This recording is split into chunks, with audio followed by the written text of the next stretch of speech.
All right, good evening once again, lovely people, and welcome to Chilling, one of the best shows on this network.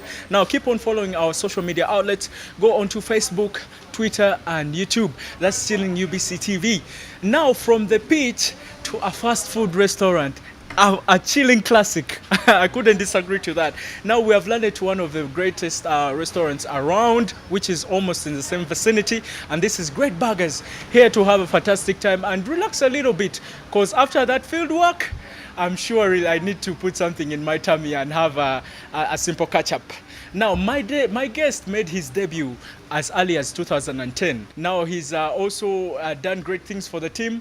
As I said, that he has this compelling and somehow competitive attitude, and once he decides to pass the ball, trust me, brother, it will reach its destination, and this destination will lead onto a goal.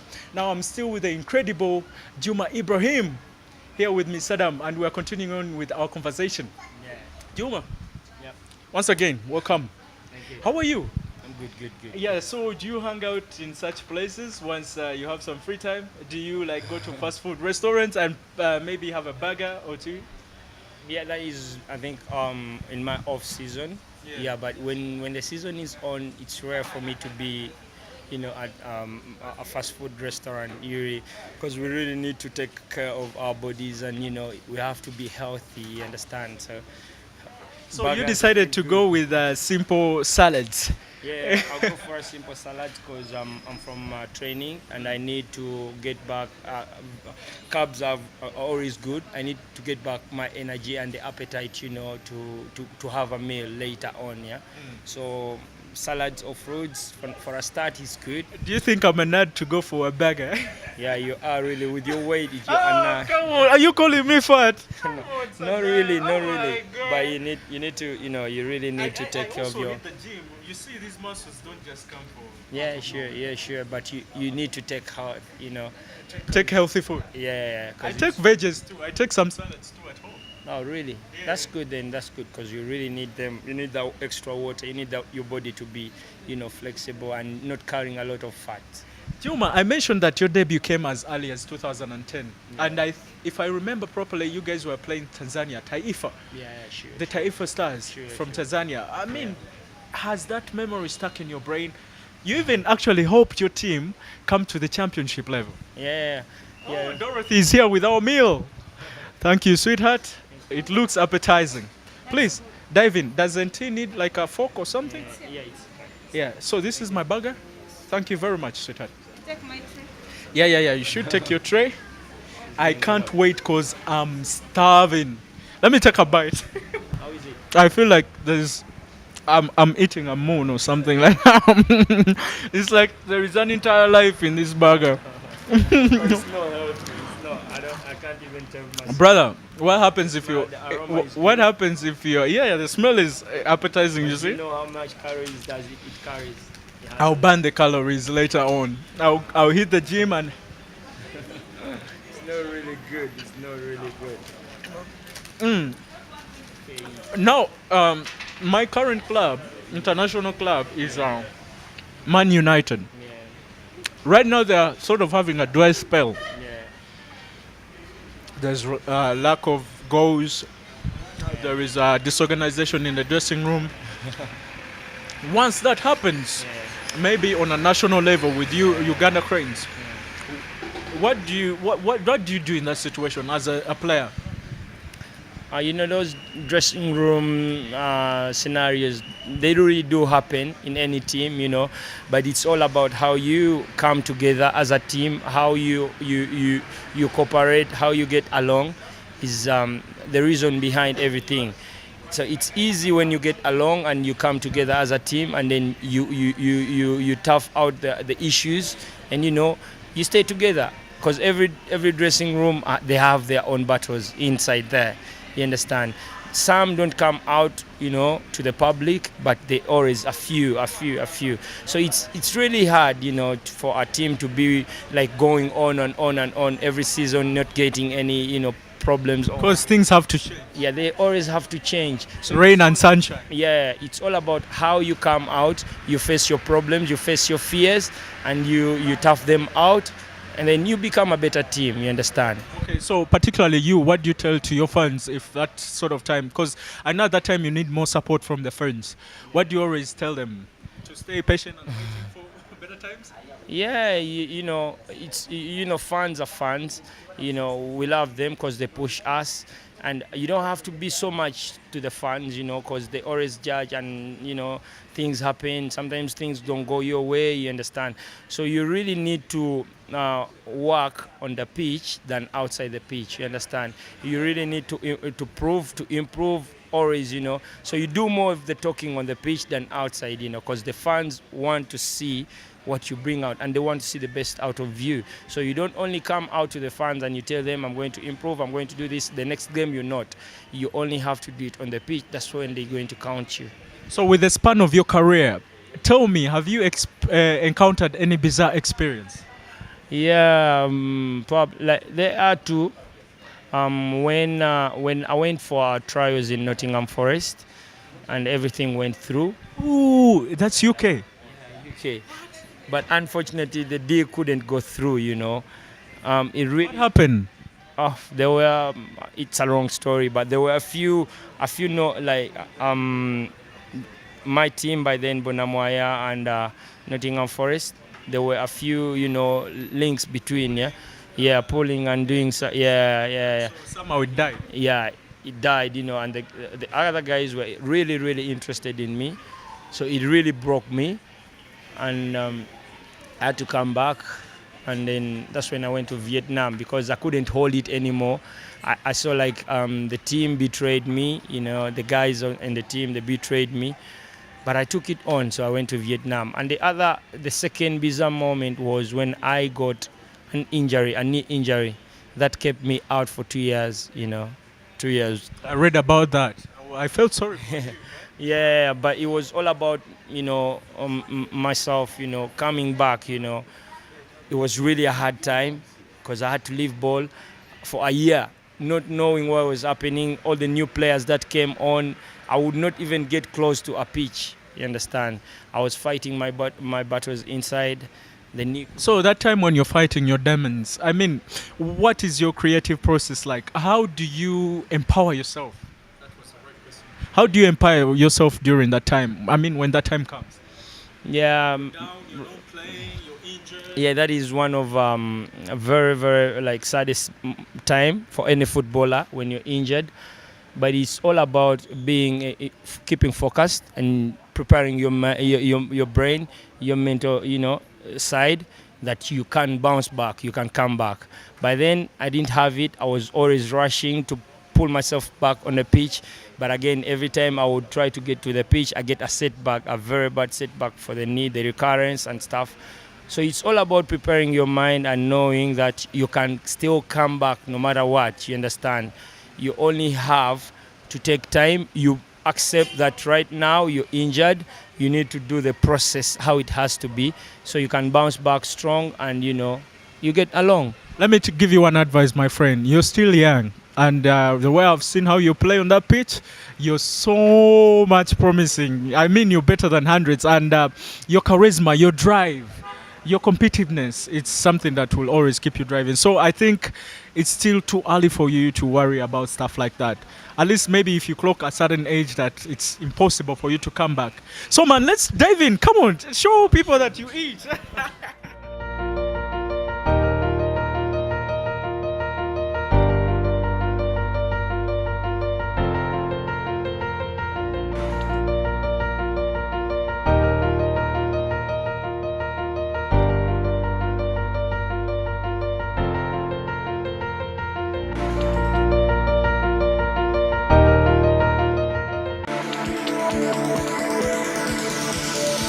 Passion fruit.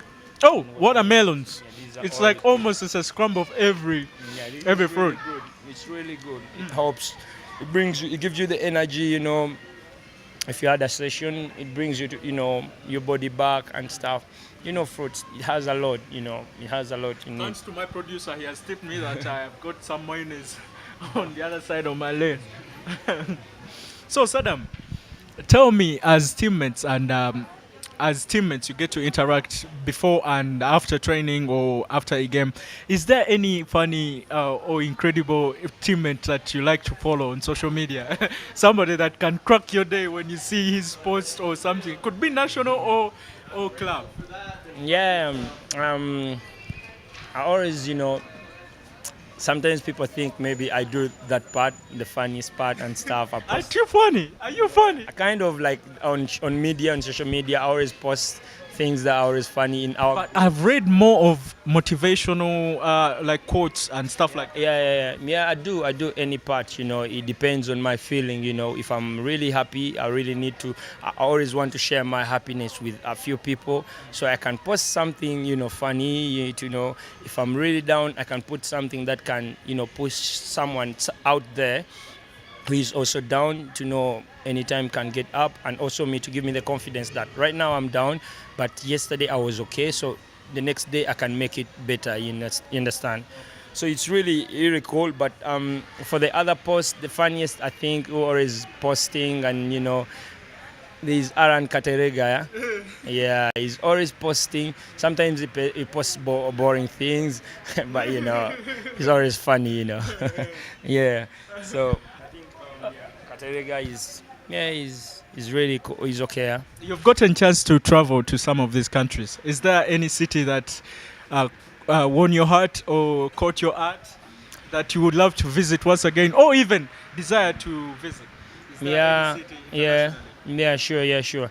I would really love to go back to Paris. I've ever been there. I was there only for a few hours. Eiffel Tower is real. Yeah, I didn't get a chance to go there, but I was there. I saw the city. I think it's really a beautiful city. I was only there for a day because I was doing my transit, and I really love to go. I would love to go back to Sweden. That is Gothenburg, yeah, because I have a lot of memories. I have really a lot of memories because I had a chance to travel there from 2003 to 2008 every year, each year, and I would go there and I play out my heart.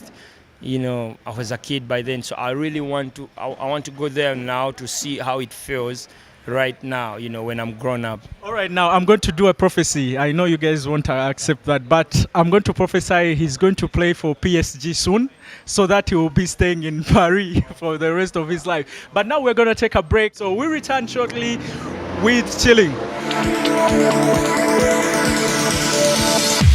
He's young, vicious, charismatic, and very much promising. He's one of the best talent we have in our country right here.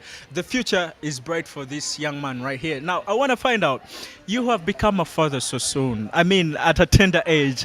How has fatherhood changed your life? Since you got that baby, how has it changed your way of living? It has really changed my life of living. I'm really proud of my boy, and it has shaped me in a way that I see there's another aspect of life I see. I'm always there, taking responsibilities, from the fatherhood, and then you take it to the pitch, So when I'm in the pitch, I really see my other teammates, like I'm taking care of my son, my own son, you understand? So my son has really helped me. I've had a mix of a lifestyle, but right now I count myself to be lucky that he has really helped me to get the clear picture of life, you understand? I'm grinding. I know I'm grinding. I wake up and grind to see he has a better life, a better future. I didn't go to those really big expensive schools, in my childhood, but my parents really pushed for them, or they pushed for me to be at least somewhere, Because your schedule, Sadam, is one of the craziest I know. Because most of the time you spend on the pitch. How do you spend time with him? When do you get time to spend with him? That is, I always spend more time on a weekend, on Saturdays and Sundays, but mostly on Saturdays. So now I did arrange a session for him. He's now training with the Pro Line, boys, youth boys. Ooh. So I always drive him, and then The apple doesn't fall far away from the tree. no, yeah, sure. And good, he loves football. Oh, really? He's really mad. He was two, but he would see me on screen and he would be like, "Daddy, daddy, daddy," you know. This is gonna be a little bit concentrating, no?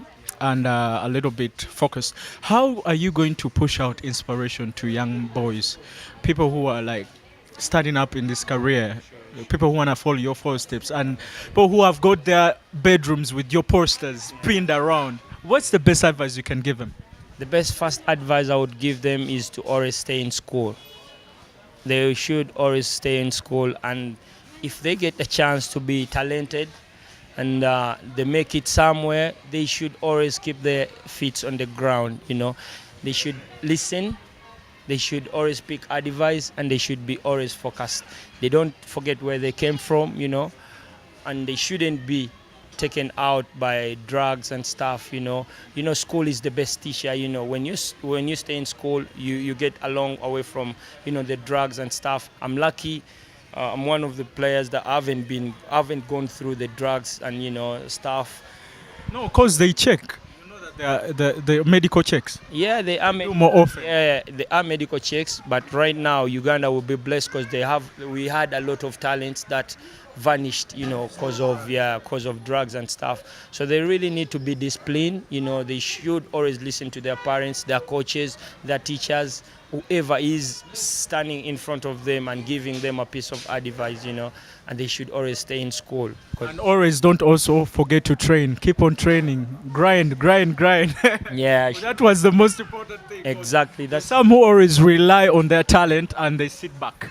They tend to relax a little bit. if you're going for football or for any sport, It's intense. yeah, it's really intense. I had that weakness way back. I would think my talent, would be my everything. But right now, football is modern. You really need to work. Was there like a rude awakening for you once that happened? Yeah, sure. Yeah, sure. What opened your eyes? You were like, I need to train. Yeah, I would see people I thought I'm better than, like going miles, places away over me. So I was like, no, I can. If it's only a switch of mind, and then you're there. So right now, I'm not saying I'm putting myself anywhere, but right now there's some few days I go in a week, like 2-3 days, when I train 3 times a day. You understand? After my session in the morning and in the evening, I go to the gym straight. You understand? Just to still push and push and push. You understand? Now, what if we're imagining you're a president of FIFA, right? And then you're given a task to come up with this team. What would be your best 11? Go across. In the You include yourself. Let's start from Sadam. So who will be the keeper? of course, Dennis. Okay, Dennis. Strikers? And the strikers, Emma.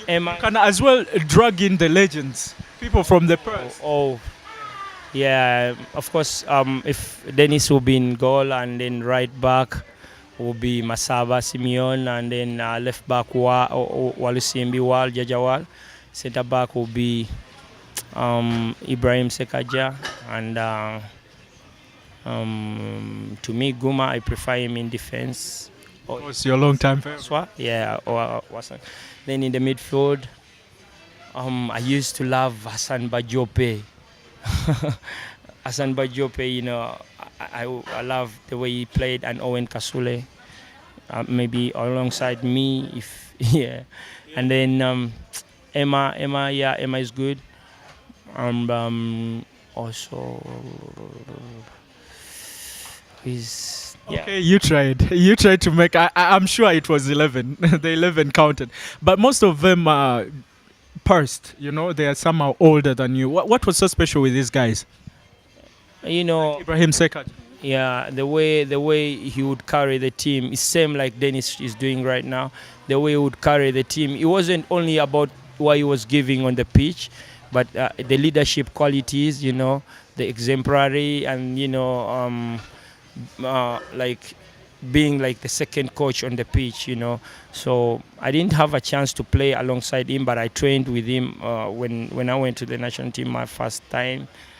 He was really an inspiration. So they have this responsibility of carrying the team on their shoulders, just not like players, but they take an extra mile. extraordinary players, that you play with. You see some players, they may shy away. They have a talent, but they're shying away. They coil up, but he's always there. He's giving you a word, to push you. You understand? So what should the fans expect for Uganda Cranes going to the African competitions? What should their greatest expectation be?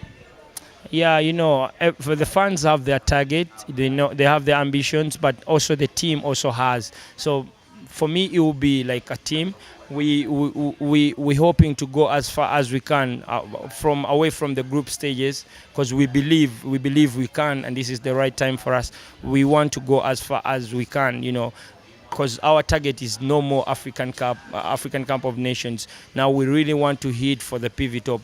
We're trying out for the World Cup and stuff. Oh, that's a high bar to set, but you're allowed. Yeah, we allowed, of course. But you know that everything starts with a dream. You need to first dream it and then achieve it. All right, now, Ibrahim Juma Sadam in 10 years from now.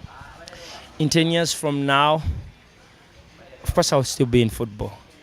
However much my role, player, I don't know if I can handle the coach stuff. But I'll be in coaching business. I love to be with kids. I can handle kids. I know at least I have that, that sense, the understanding of kids. So I'll be in football still, but I'll be, of course, doing my other things. If I'm not playing football, I'll be in my business and football. Because I was going to ask, it's important, of course, to be a team player. You are used to working as a team, but I mean, is there anything private for you going on in your life? You have any investments or you have any projects working out there for you? Yeah, I have a clothing line. Yeah, I have a clothing line, and part of your collection? Yeah, sure. Oh, you should hook me up. Yeah, as I've hooked you up with a meal. Oh yeah, sure. I'll give you a call. I'll give you a call and I take you. I have a shop at Ham Shopping Grounds opposite Nakivubo, former Nakivubo. Yeah, and I'm hoping to open up another branch in January, early January. That is next year. Another big branch. So hopefully, yeah. I want to, because I love clothes. I love clothes, and I love fashion. You understand? Any last remark you would want to send out to the world? Being that this is a national broadcaster, we have the biggest coverage. Any last remark before we wind up our interview?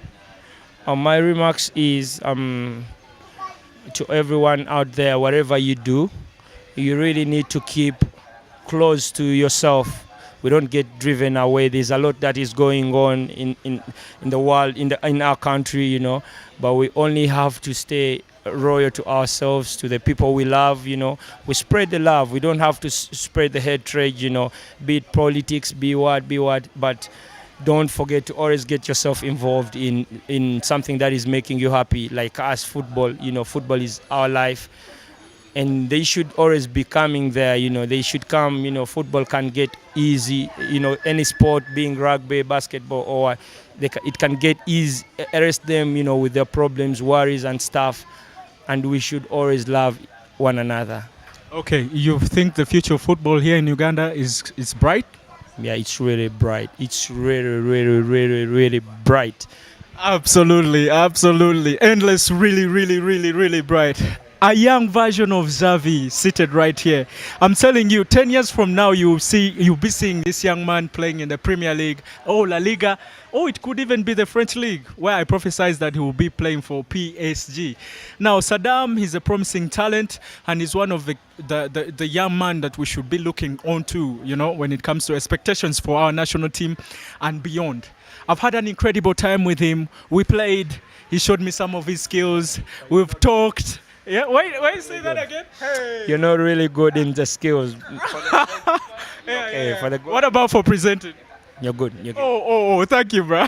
So he says that everybody should stick in their own lane. So I stick on TV, do my job and let him play the football. Thank you very much for being a fantastic audience. I would love to catch you again next week when we bring another incredible guest. This has been Chilling, and we have gotten a nice location. This is Great Burgers, the opposite Forest Mall. Come here and get some nice burgers and some nice fruits. If you're looking at health, as Sadam does it. Thank you, Tony. Thank you, Lawrence. Thank you, Isaac. Thank you, Tony. Thank you, Madame Sophie, our head of production and manager. Thank you, everybody that has done an incredible job to make sure that this comes straight to your sitting room or wherever you are. I would love to catch you again and again. Now, the only way you can get in hold with me, first of all, with me, go onto my Instagram page. That's Abra Drago. All right, that's the same with Twitter. So you can as well follow the show on Chilling Ubctv. That's Twitter, Facebook, and YouTube. What about our guests? Let's find out. How can they follow you, by the way? Yeah, on Instagram it's Sadam Juma 15, and then on Twitter it's Sadam Juma 15. Yeah, and on Twitter still it's Sadam Juma. And on Facebook, no, I'm not really a fan of Facebook, you know. Okay. And on Snapchat it's S Juma Nature. Yeah. What about WhatsApp? What? The ladies. Private. But it says like WhatsApp is private. Thank you very much. Until next time, ciao. Let me be enjoying my burger. Sadam.